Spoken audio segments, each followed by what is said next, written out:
Matt Shea, let's talk about this new CDC guidelines. For offices, this is very good news. They can limit who's in the building. They know who their employees are. They can ask their employees their vaccination status. But for businesses, retail businesses, big box stores, how do they handle this? Well, Stephanie, I think we saw from the beginning, going back to this time last year, last March and April, some of those most challenging early days of facing the pandemic with so many unanswered, unknown questions. Retailers stepped up, protected their communities, their customers, their frontline workers and associates with a whole range of measures, and that carried through all of last year. You may remember we were the first industry group to come out last July in support of mandatory mask mandates in stores. We got some fan mail about that, certainly from some people, but it was the right thing to do because it worked. The CDC guidance is simply that. It's guidance, and individual localities, states, communities, and store owners and operators are going to do what makes sense for them, for their team members, and for their customers and communities. And they will continue to prioritize health and safety. But I will say there's been an enormous amount of confusion out there. The messages have been very muddled coming from the CDC. It's created some skepticism among some members of our communities. And so the best we can do, I think, is to rely on store operators and retailers to continue to do what they've done, which is prioritize health and safety of the people in those stores. And they'll do that as we go forward, taking this guidance into consideration. But Matt, does it get even harder for them? We know over the last few months, we have seen frontline workers in stores get harassed, even get assaulted when asking some customers to wear masks. If retailers decide they still want people to wear masks because they can't monitor who's been vaccinated and they want to protect those workers, how much more of a challenge are they facing to get people to do that? Well, there's no question that it put frontline employees in really tough situations, and we saw examples of that last year, and we still see that in some places. I think by and large, most Americans have kind of gotten with the program, gotten the message, and we've normalized the idea that you need to wear a mask when you go into some of these businesses. There are people that are going to ignore that guidance or those requirements, and they still do. And sometimes that creates conflict. I think we've done a good job through our foundation and other resources, giving guidance to retailers how to de-escalate conflict, how to work with those customers that are skeptics for some reason. So I think as we see more people getting the vaccine, we're up to 70% in many places.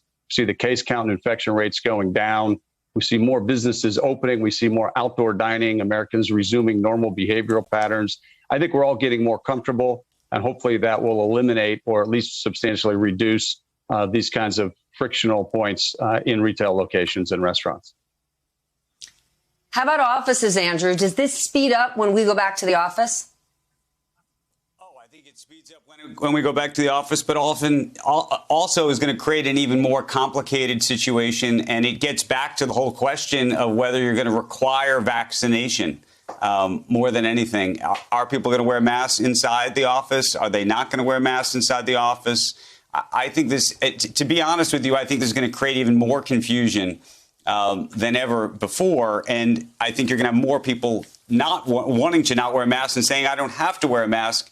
And yet then there's the question of, you know, is there going to be testing? What's the vaccination rate going to be, et cetera, et cetera. I would just make one point, Stephanie, which is for all of the companies in America who say they want a better society, and they say it all the time, the one thing they actually could do, which they have been unwilling to do thus far, is to actually mandate vaccination.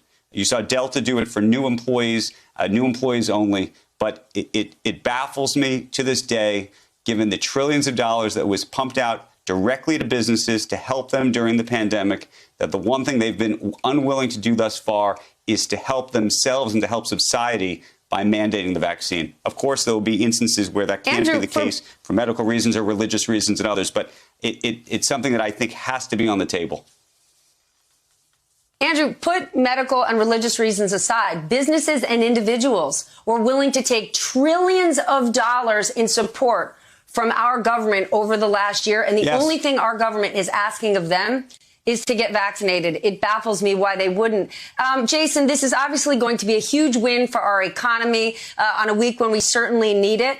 At this point, does the federal government need to keep pumping money support into the system? Just yesterday, I saw a bill proposed $30 billion for small gyms. I mean, It's been a really difficult year for lots of businesses, but we know there have been billions of dollars for small business in PPP loans. At this point, can't the government say, I'm going to step back? We know demand is there and household savings is up. We're ready to spend.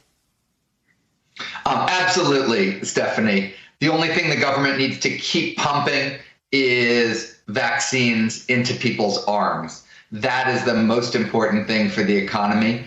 What the government did helped, $2.8 trillion this year.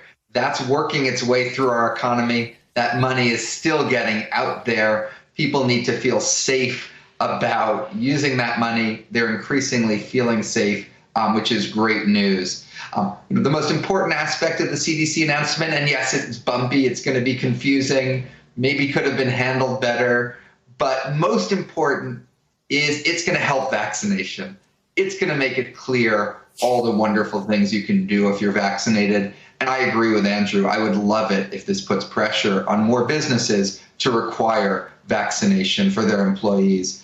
We've required it for our students at Harvard. I hope we require it for my fellow employees at Harvard, and lots of other institutions doing the same around the country is how we can get our economy back, get our lives back. This guidance makes that clearer than ever before. Hey, thanks for watching our YouTube channel. You should know that you can follow today's top stories and breaking news and catch up on your favorite MSNBC shows all in one place. Download the NBC News app today.